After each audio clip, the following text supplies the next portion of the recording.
শত প্রতিকূলতার মধ্যেও হার না মানা সদাহাস্য উজ্জ্বল তরুণ বাংলাদেশের রাব্বি হোসেন রাহুল একের পর এক দৃষ্টিনন্দন চমকপ্রদ গোল করে চমকে দিয়েছেন দেশ বিদেশের ফুটবল প্রেমীদের।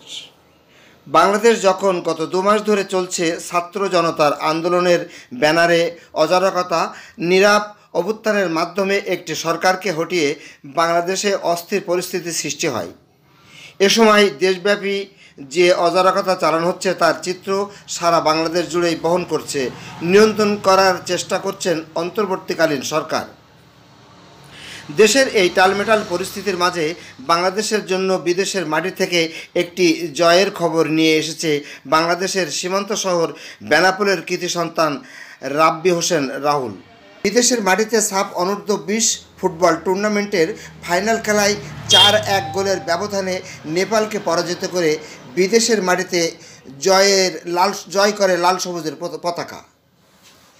মিরাজের 2 গোলের পর দৃষ্টিনন্দন গোল করে রাহুল। বেনাপোল নুর ইসলাম ফুটবল একাডেমি থেকে সাবেক জাতীয় টিমের ফুটবলার কোচ সাব্বির হোসেন পলাশের হাত ধরে এগিয়ে যাওয়া রাহুলের সাফল্যে গর্বিত দেশ। সাবেক মেয়র আশরাফুল আলম লিটন সহ এলাকার ফুটবল প্রেমীদের অনুপ্রেরণা ও সহযোগিতায় রাহুল পেয়েছে জাতীয় টিমে স্থান। রাহুলের অনেক সতীর্থরা নুর ইসলাম ফুটবল একাদশ থেকে জায়গা করে নিয়েছেন ঢাকার বিভিন্ন বড় বড় ফুটবল ক্লাবে। আমাদের গর্ব, আমাদের ভাবার গর্ব, আমাদের দেশের গর্ব, আমাদের বেনাপোলের একটা গর্ব। আমরা চাই, আমরা দোয়া করি যেন রাহুল আরো বড় হোক। রাহুল যেন অনুপ্রেরণা। রাহুল যেতে চান ফুটবলের অনেক উচ্চতায়।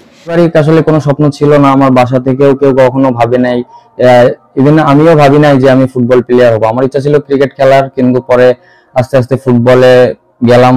এরপর স্যারের সাথে দেখা হলো, পলাশ স্যার, তিনি আমাকে ফুটবলটা আমাকে মাথায় এমন ভাবে ঢুকিয়ে দিল যে আমি এখন ফুটবল ছাড়া অন্য কিছু বুঝতে পারি না। ভিউয়ার্স, আমাদের এই ভিডিওটি আপনার পছন্দ হলে লাইক কমেন্টস করবেন, শেয়ার করবেন অন্যকে দেখার জন্য সুযোগ করে দিতে, এবং সাবস্ক্রাইব করে নেবেন আমাদের নিত্য নতুন পরিবেশিত খবর পেতে।